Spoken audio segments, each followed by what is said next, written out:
Hello, my name is Lee. I'm the conflict resolver, and I'm here to help you have a more peaceful life. Today I want to talk about something that often gets people into conflicts and makes it harder for them to resolve conflicts: inflexibility. So, what can you do to become more flexible? And how can you avoid and resolve conflicts with the inflexible people in your life? Stay tuned to find out. Please like and subscribe. If you have a question you'd like me to answer in a future video, leave a comment below. You can also email me at advice@leechandler.com.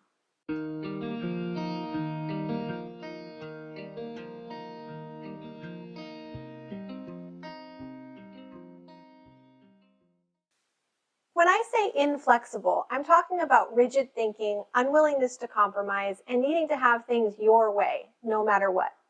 I know, you're not like that, but we're all at least a little bit like that, right? We all have certain things we're not flexible about, and it's probably just a matter of time before one of those things shows up in a conflict situation. And even if this isn't a big problem for you, I bet you have some inflexible people in your life. Whether you want to increase your own flexibility or deal with an inflexible person better, the first step is self-awareness. Take a really honest look at yourself and figure out what you're not willing to compromise on and why. In your life, what needs to be a certain way in order for you to feel okay? You might not want to become flexible about all of these things. Some of them might be truly non-negotiable, and others might be pretty harmless. But if you find inflexible areas that are based on fear, anxiety, and resistance to change, see if you can challenge them. This will make you more flexible and might also give you some insight and empathy with respect to that inflexible person in your life. To increase your own flexibility, make a point of trying new things and getting out of your comfort zone. Even if you don't have time for an adventurous trip or a new hobby, you can read or watch something you wouldn't normally be drawn to, listen with curiosity to things you don't agree with, or try a new food. Just figure out where you're in a rut and try stepping out of it. Notice your habits, and whenever you find one, try doing things a different way for a day or two.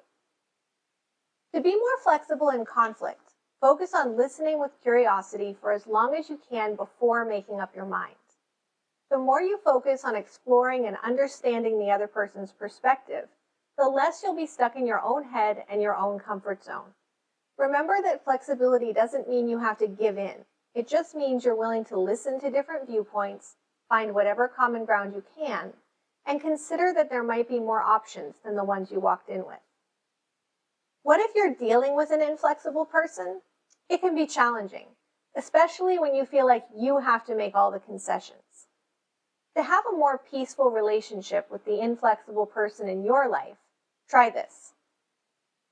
First, practice empathy. Inflexibility is often rooted in fear, anxiety, and other painful issues. As annoying as their inflexibility is to you, they're living with it all the time, and it does not make their life easy. If you can look at their inflexibility as something that limits them instead of seeing it as something they're doing to annoy you, you'll deal with them more effectively. Look for areas of agreement. The inflexible person is probably not looking for common ground, so it's up to you to find it, but once you do, they're likely to build on it with you. Accept that you'll probably have to take the lead on this, and they might resist it at first. Avoid anything that they could perceive as an accusation. If you're starting a negative sentence with the word you, you're about to trigger a defensive reaction and make them dig into their position even harder. Find some areas where you can comfortably compromise. This builds trust and models good behavior for them, and it reduces the chance that you react to their inflexibility by digging into your own position. Set your own reasonable boundaries and stick to them.